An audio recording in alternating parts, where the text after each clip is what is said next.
welcome to another episode of People Are Talking. My name is Daryl Moss and I am your host. And as usual, we're going to start our conversation off with our mayor, the Honorable Domenic J. Sarno, mayor of the great city of Springfield, Massachusetts. Good morning, Mayor. Morning, D. Moss. Welcome. How you doing, all right? Doing good, doing great.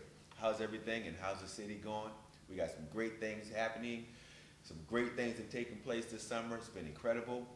But let's talk about Springfield Promise. Springfield Promise, just piggybacking off the visit from U.S. Education Secretary, another top federal official visiting the city of Springfield, Arne Duncan, President Obama's right-hand man when it comes to education. And Springfield is going to be receiving millions of dollars of grants. The Race to the Top grant. Wow. The Commonwealth of Massachusetts was a top-scoring state in the country, 471 out of 500 on this grant. And again, I really do believe the stars are aligned in the next couple of years for some really great improvements pertaining to not only the city, but also our school system under the leadership of Superintendent Dr. Allen Ingram. So that's great. And what piggybacks, when everybody talks about how do you improve in urban centers across the country, how do you improve public safety issues, how do you improve job creation or economic development, how do you improve reducing the poverty rate? And the key is education, education, education. Now we have the Springfield Promise, which is a very, very unique program, last chance scholarships and counseling as far as getting money going into college. And it's been quite successful. Last year we had 178 individuals take advantage of that. Wow. Well over $118,000. This year they've already counseled 778 individuals, one-on-one, and upwards to $125,000 are going to be available. We'll probably be able to deal with 150 individuals, allowing them to go to school. The most important thing about this is that all this Springfield Promise program has done has been able to leverage well over $10 million in college aid to our young students who are going on, whether they're two-year colleges, four-year colleges, or accredited Pell Grant technical schools. Okay. And let's face it, if you pump that money in on the front end, I know today you'll be speaking with Nicole Blaze of Head Start, it proves early childhood education to a much, much more positive career path. And if you pump money in to our high school seniors, allowing them, some of them, first generation or first time going to college, that they can pursue a college career. And let's face it, they are our leaders of tomorrow. Yes. So it's been very, very successful. We've also branched out with the Springfield Promise to our Springfield Housing Authority. Really? Judge Nebraskan, Hank Nebraskan, has been very proactive. He realizes that he does have a youth population in the Housing Authority, and many are being counseled after their GEDs to go on to college. So the key to keeping quality of life up and keeping the poverty rate down, dealing with the negativity of public safety issues and job creation, economic development is education, education, education. And we will continue to invest in education, whether it's from the local, state, and federal level. So we're very pleased and very unique aspect of being able to give our kids last chance scholarships to go to college, but more importantly, making them accessible to the millions and millions of dollars that are available in financial aid, so it doesn't stop one of our kids from going to school. Right. Access and opportunity are critical. Exactly. Wow. That's great stuff, Springfield, I'm telling you. Oh my God, I've been seeing blue barrels everywhere. Yeah.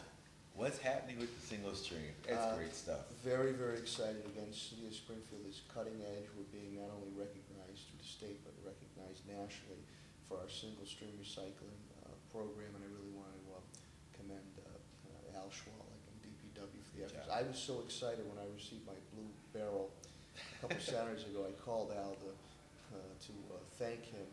And what it has done, I know just recently, I think today is Thursday, but Tuesday's trash route, they saw, and again, the whole city is single stream, they saw a 50% increase in recycling, 50, Wow. in recycling, and it's just so simple to recycle.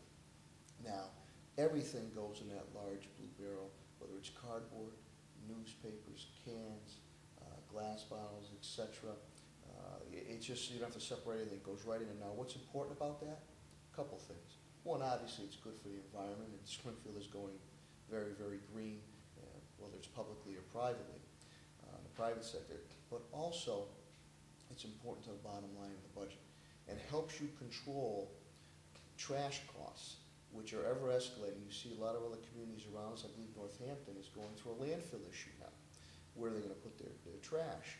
And it helps you control the cost. And the big thing here is that you do make some money within reason on the recycling, but the key is keeping the tippage and tonnage rate fees down. And that helps you control the cost of ever escalating trash disposal costs, which is a budget buster. So it's been welcome. Everywhere I go, people were asking when those blue barrels were going to find the final phase coming out. They are so happy about it, and I really want to commend the residents of the city of Springfield. They have really jumped right into this. And I know in my barrel, my green barrel at times, it's basically half full now, and I have a family of 4. So recycling is not only good for green for the environment, it's good for the green monetarily at the bottom line of the budget. And that's great stuff. Great stuff. Got to commend the citizens of Springfield. They really been utilizing. Yeah, they've been great. They've been great. Let's see, what else? Oh my God, summer festivities. Glendy, Stone Soul, Mattoon Street Festival. I mean, there's just so many things. We have so many. This has been an incredible summer. You know, D. Moss is, obviously everybody knows him as my strong liaison and point person when it comes to youth development, anti-gang activities, but Daryl's very creative and artistic also. And Springfield is so strong in its diverse culture, and we have many, many late summer, early fall festivals coming about. And Glendy is a celebration of Greek heritage and Greek food. That's going to be coming up the weekend after Labor Day down at the Greek Cultural Center. Outstanding. My family and I, Carla, Cassandra, and Kiara, always go down there, have a great time, great food. Stone Soul. Jay Griffin does a tremendous job, and his crew. That's at Blum Park, and again with my family, we enjoy that thoroughly with the rides. No better barbecuing than at Stone Soul at our beautiful Blum Park. That's coming up this Labor Day weekend. They have great entertainment too. I heard some of the lineup that they have bringing in, and I know Soul Source is coming back from Boston. They rocked the house during our Hoop City Jazz Festival, and then the Mattoon Street Arts Festival. Mattoon Street with their beautiful row houses there, urban pioneers living down there. And this is not only an arts festival that is renowned for the local area, but it's renowned state and nationally.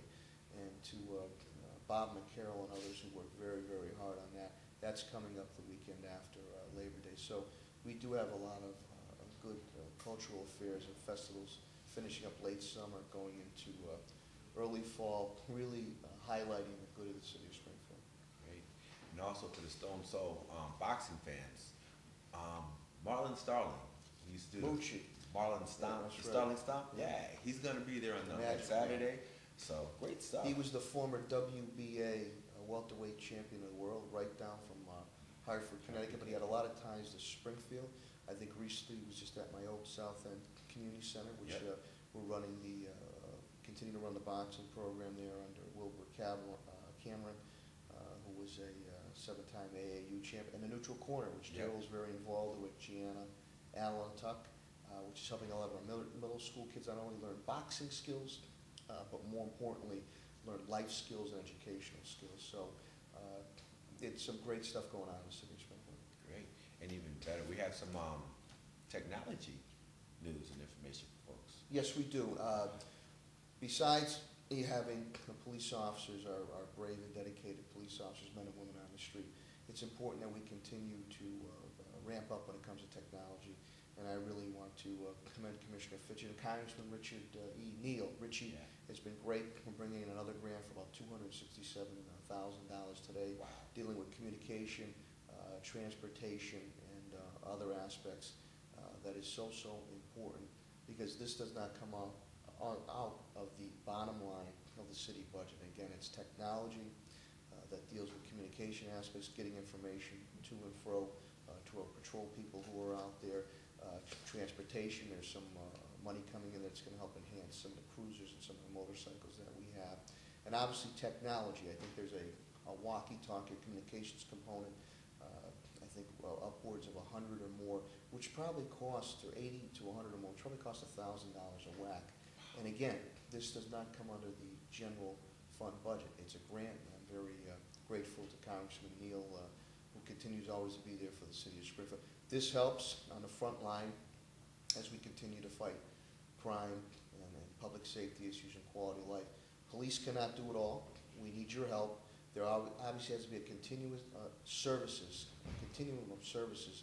whether it's youth development, social services, police. It all wraps into one. Preventative causes are very, very important. But this technology grant for $267,000, which we will announce today with Congressman Neal, is very helpful to continue to move our police force forward. It's a mouthful. So if you're looking for something to talk about it, you've heard it, from single stream with the recycling to the Springfield Promise program, the grants. People are talking, you're talking. My name is Darrell Moss. We're sitting here with the Honorable Mayor Domenic J. Sarno. And I want to tell you this, people want to knock our city of Springfield all the time. People are taking a second look now. There's plenty of good in the city of Springfield. We are an urban center that has our challenges, but we will continue to conquer those challenges head on. And always remember and never forget that we are one, we are strong, and we are Springfield. God bless and have a great day. And we'll be right back with Gina Beavers.